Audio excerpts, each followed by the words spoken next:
ہرقل شاہ روم نے قریش کے قافلے میں ایک آدمی بلانے کو بھیجا، اور اس وقت یہ لوگ تجارت کے لیے ملک شام گئے ہوئے تھے، اور یہ وہ زمانہ تھا جب رسول اللہ صلی اللہ علیہ وسلم نے قریش اور ابو سفیان سے ایک وقتی عہد کیا ہوا تھا۔ جب ابو سفیان اور دوسرے لوگ ہرقل کے پاس ایلیا پہنچے جہاں ہرقل نے دربار طلب کیا تھا، اس کے گرد روم کے بڑے بڑے لوگ، علماء، وزراء و امراء بیٹھے ہوئے تھے۔ ہرقل نے ان کو اور اپنے ترجمان کو بلوایا، پھر ان سے پوچھا کہ تم میں سے کون شخص مدعی رسالت کا زیادہ قریبی عزیز ہے؟ ابو سفیان کہتے ہیں کہ میں بول اٹھا کہ میں اس کا سب سے زیادہ قریبی رشتہ دار ہوں۔ یہ سن کر ہرقل نے حکم دیا کہ اس ابو سفیان کو میرے قریب لا کر بٹھاؤ اور اس کے ساتھیوں کو اس کی پیٹھ کے پیچھے بٹھا دو۔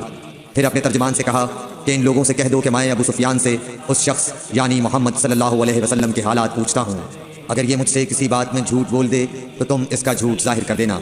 ابو سفیان کا قول ہے کہ خدا کی قسم اگر مجھے یہ غیرت نہ آتی کہ یہ لوگ مجھ کو جھٹلائیں گے تو میں آپ صلی اللہ علیہ وسلم کی نسبت ضرور غلط گوئی سے کام لیتا۔ خیر، پہلی بات جو ہرقل نے مجھ سے پوچھی وہ یہ کہ اس شخص کا خاندان تم لوگوں میں کیسا ہے؟ میں نے کہا وہ تو بڑے اونچے عالی نسب والے ہیں۔ کہنے لگا اس سے پہلے بھی کسی نے تم لوگوں میں ایسی بات کہی تھی؟ میں نے کہا نہیں۔ کہنے لگا اچھا اس کے بڑوں میں کوئی بادشاہ ہوا ہے؟ میں نے کہا نہیں۔ پھر اس نے کہا بڑے لوگوں نے اس کی پیروی اختیار کی ہے یا کمزوروں نے؟ میں نے کہا نہیں، کمزوروں نے۔ پھر کہنے لگا اس کے تابع دار روز بڑھتے جاتے ہیں یا کوئی ساتھی پھر بھی جاتا ہے؟ میں نے کہا نہیں۔ کہنے لگا کیا اپنے اس دعوی نبوت سے پہلے کبھی کسی بھی موقع پر اس نے جھوٹ بولا ہے؟ میں نے کہا نہیں، اور اب ہماری اس سے صلح کی ایک مقررہ مدت ٹھہری ہوئی ہے، معلوم نہیں وہ اس میں کیا کرنے والا ہے۔ ابو سفیان کہتے ہیں میں اس بات کے سوا اور کوئی جھوٹ اس گفتگو میں شامل نہ کر سکا۔ ہرقل نے کہا کیا تمہاری اس سے کبھی لڑائی بھی ہوئی ہے؟ ہم نے کہا کہ ہاں۔ بولا پھر تمہاری اور اس کی جنگ کا کیا حال ہوتا ہے؟ میں نے کہا لڑائی ڈول کی طرح ہے، کبھی وہ ہم سے میدان جنگ جیت لیتے ہیں اور کبھی ہم ان سے جیت لیتے ہیں۔ ہرقل نے پوچھا وہ تمہیں کس بات کا حکم دیتا ہے؟ میں نے کہا وہ کہتا ہے کہ صرف ایک اللہ ہی کی عبادت کرو، اس کا کسی کو شریک نہ بناؤ، اور اپنے باپ دادا کی شرک کی باتیں چھوڑ دو، اور ہمیں نماز پڑھنے، سچ بولنے، پرہیزگاری اور صلہ رحمی کا حکم دیتا ہے۔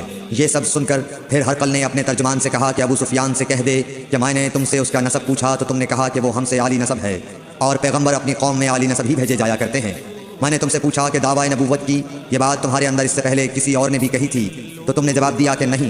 تب میں نے اپنے دل میں کہا کہ اگر یہ بات اس سے پہلے کسی اور نے کہی ہوتی تو میں سمجھتا کہ اس شخص نے بھی اسی بات کی تقلید کی ہے جو پہلے کہی جا چکی ہے۔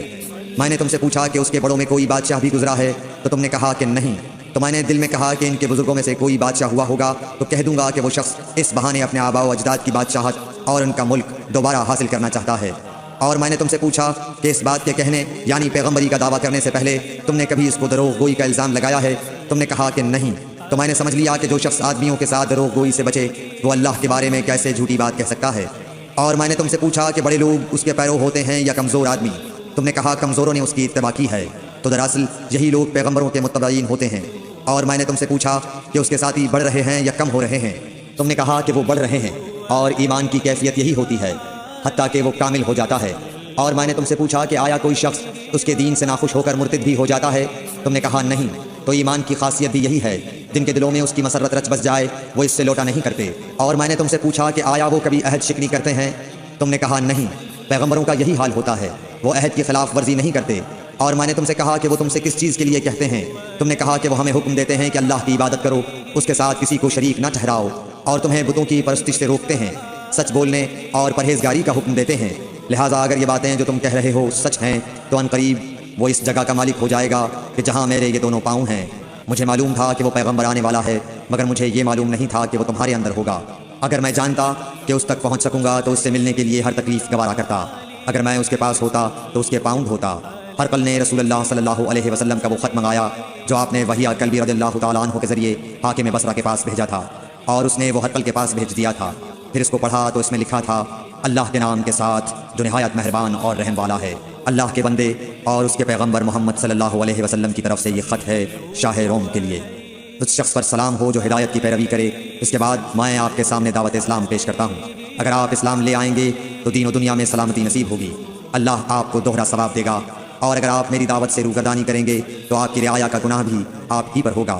اور اے اہل کتاب، ایک ایسی بات پر آ جاؤ جو ہمارے اور تمہارے درمیان یکساں ہے، وہ یہ کہ ہم اللہ کے سوا کسی کی عبادت نہ کریں اور کسی کو اس کا شریک نہ ٹھہرائیں، اور نہ ہم میں سے کوئی کسی کو خدا کے سوا اپنا رب بنائے۔ پھر اگر وہ اہل کتاب اس کتاب سے منہ پھیر لیں تو مسلمانوں تم ان سے کہہ دو کہ تم مانو یا نہ مانو، ہم ایک خدا کے اطاعت گزار ہیں۔ ابو سفیان کہتے ہیں جب ہرقل نے جو کچھ کہنا تھا کہہ دیا اور خط پڑھ کر فارغ ہوا تو اس کے ارد گرد بہت شور و غوغا ہوا، بہت سی آوازیں اٹھیں اور ہمیں باہر نکال دیا گیا۔ تب میں نے اپنے ساتھیوں سے کہا کہ ابو کبشہ کے بیٹے حضرت صلی اللہ علیہ وسلم کا معاملہ تو بہت بڑھ گیا، دیکھو تو اس سے بنی اصفر روم کا بادشاہ بھی ڈرتا ہے۔ مجھے اس وقت سے اس بات کا یقین ہو گیا کہ حضور صلی اللہ علیہ وسلم ان قریب غالب ہو کر رہیں گے، حتیٰ کہ اللہ نے مجھے مسلمان کر دیا۔ راوی کا بیان ہے کہ ابن ناطور ایلیا کا حاکم ہرقل کا مصاحب اور شام کے نصارہ کا لاٹ پادری بیان کرتا تھا کہ ہرقل جب ایلیا آیا ایک دن صبح کو پریشان اٹھا تو اس کے درباریوں نے دریافت کیا کہ آج ہم آپ کی حالت بدلی ہوئی پاتے ہیں، کیا وجہ ہے؟ ابن ناطور کا بیان ہے کہ ہرقل نجومی تھا، علم نجوم میں وہ پوری مہارت رکھتا تھا۔ اس نے اپنے ہم نشینوں کو بتایا کہ میں نے آج رات ستاروں پر نظر ڈالی تو دیکھا کہ ختنہ کرنے والوں کا بادشاہ ہمارے ملک پر غالب آ گیا ہے، بھلا اس زمانے میں کون لوگ ختنہ کرتے ہیں؟ انہوں نے کہا کہ یہود کے سوا کوئی ختنہ نہیں کرتا، سو ان کی وجہ سے پریشان نہ ہوں۔ سلطنت کے تمام شہروں میں یہ حکم لکھ بھیجیے کہ وہاں جتنے یہودی ہوں سب قتل کر دیے جائیں۔ وہ لوگ انہی باتوں میں مشغول تھے کہ ہرقل کے پاس ایک آدمی لایا گیا جسے شاہ غسان نے بھیجا تھا۔ اس نے رسول اللہ صلی اللہ علیہ وسلم کے حالات بیان کیے۔ جب ہرقل نے سارے حالات سن لیے تو کہا کہ جا کر دیکھو وہ ختنہ کیے ہوئے ہے یا نہیں۔ انہوں نے اسے دیکھا تو بتلایا کہ وہ ختنہ کیا ہوا ہے۔ ہرقل نے جب اس شخص سے عرب کے بارے میں پوچھا تو اس نے بتلایا کہ وہ ختنہ کرتے ہیں۔ تب ہرقل نے کہا کہ یہی محمد صلی اللہ علیہ وسلم اس امت کے بادشاہ ہیں جو پیدا ہو چکے ہیں۔ پھر اس نے اپنے ایک دوست کو رومیہ خط لکھا اور وہ بھی علم نجوم میں ہرقل کی طرح ماہر تھا۔ پھر وہاں سے ہرقل ہمس چلا گیا، ابھی ہمس سے نکلا نہیں تھا کہ اس کے دوست کا خط اس کے جواب میں آ گیا۔ اس کی رائے بھی حضور صلی اللہ علیہ وسلم کے ظہور کے بارے میں ہرقل کے موافق تھی کہ محمد صلی اللہ علیہ وسلم واقعی پیغمبر ہیں۔ اس کے بعد ہرقل نے روم کے بڑے آدمیوں کو اپنے ہمس کے محل میں طلب کیا اور اس کے حکم سے محل کے دروازے بند کر لیے گئے۔ پھر وہ اپنے خاص محل سے باہر آیا اور کہا، اے روم والو، کیا ہدایت اور کامیابی میں کچھ حصہ تمہارے لیے بھی ہے؟ اگر تم اپنی سلطنت کی بقا چاہتے ہو تو پھر اس نبی صلی اللہ علیہ وسلم کی بیعت کر لو اور مسلمان ہو جاؤ۔ یہ سننا تھا کہ پھر لوگ وحشی گدھوں کی طرح دروازوں کی طرف دوڑے مگر انہیں بند پایا۔ آخر جب ہرقل نے اس بات سے ان کی یہ نفرت دیکھی اور ان کے ایمان لانے سے مایوس ہو گیا تو کہنے لگا کہ ان لوگوں کو میرے پاس لاؤ۔ جب وہ دوبارہ آئے تو اس نے کہا، میں نے جو بات کہی تھی اس سے تمہاری دینی پختگی کی آزمائش مقصود تھی، سو وہ میں نے دیکھ لی۔ تب یہ بات سن کر وہ سب کے سب اس کے سامنے سجدے میں گر پڑے اور اس سے خوش ہو گئے۔ بالآخر ہرقل کی آخری حالت یہی رہی۔ صحیح بخاری۔